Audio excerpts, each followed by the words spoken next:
said, I'm a rising sophomore at the Park School of Baltimore, and I built an RC tank, which I will now demo. So, alright, so when you hold down the circle button on the controller, it moves forward, and then when you hold down the X button, it moves backwards. When you hold down the square button, it turns to the right, and then when you turn down the triangle button, it turns to the left.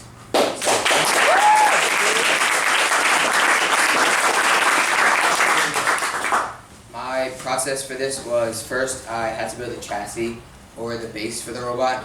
That's where the gearbox is, that's where everything is mounted.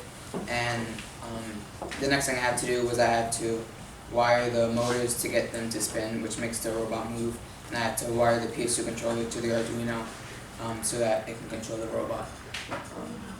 So how it works is that I have an L298N driver, which is a driver that uses an ACE bridge, which controls the motors, and that's wired to the motors. The Arduino is wired to the motors, and and the battery pack is wired to the motor. So all those things power it, which makes the motor spin. So I also had to build a gearbox, which is really hard to make because it's just like so many different pieces with it, and I had to keep rebuilding and rebuilding it. But what that does is when the motor spins, the gearbox spins, which makes the axle spin, which makes the wheel spin, which makes the robot move. So it's like a whole chain reaction. So what I learned from this project was electrical engineering, coding, mechanical engineering. Coming in, I only really knew how to do mechanical engineering, which is what I wanted to do like in the future as a mechanical engineer. But this project really opened my eyes and showed me that electrical and coding can be fun too. Even though it's definitely more challenging than mechanical, it's equally as fun, and I really enjoy that. Some of the challenges I faced during this project was wiring my motors wrong, so I wired the ground to the power and the power to the ground, which isn't good at all because it just doesn't work. And another challenge I faced was like I said earlier, was the gearbox. And another thing I did was there's a circuit board right here which makes it so that there's power always running through it, there's current always running through it. So before I had this, I had to have it always plugged into my computer, which is what powered it.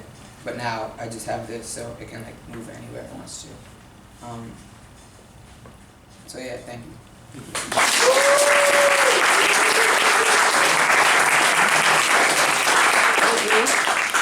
Any questions? How much battery life did you get out of the power supply? And the power supply? I'm not really sure. It's been running since I made it, so. And I've had it running for like 2 weeks, 3 weeks now, so it's pretty long life. You put a turret on it? I could, but I was only here for 2 weeks, so I couldn't do any significant modifications. So yeah, I wish though. So it seems to be a lot to this project, right? You had some mechanical assembly that wasn't easy. You had a bunch of wiring electrically, and then you had to code the PS2 controller, the logic for the moving of the car. Yeah. Was there one that like particularly surprised you in terms of like how much you liked it or how much you didn't like it?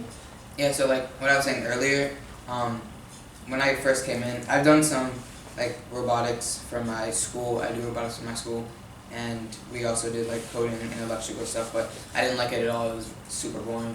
But I came here and it was actually kind of fun, and I actually had fun with it. So I was surprised that I actually liked electrical and coding. If you were to modify this and add something, what would be the first thing you would add?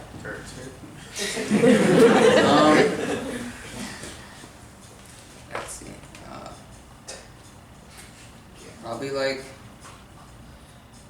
either like a motion sensor, like a distance sensor, I mean, or like a small Nerf gun, so I can know my little brother.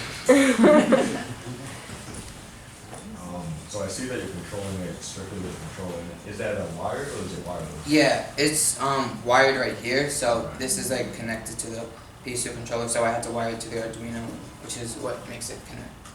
And then say if you had like more time to put into it, would you be able to make it like I know you said you wanted to at some point, if you could add a sensor for like distancing. Do you think you'd be able to get it to a point to even potentially like self-drive to certain obstacles? Yeah, so on my robotics team, we also have an autonomous part. So I'm sure that I can make it autonomous if I had more time, just like with more code. More for Tesla, man.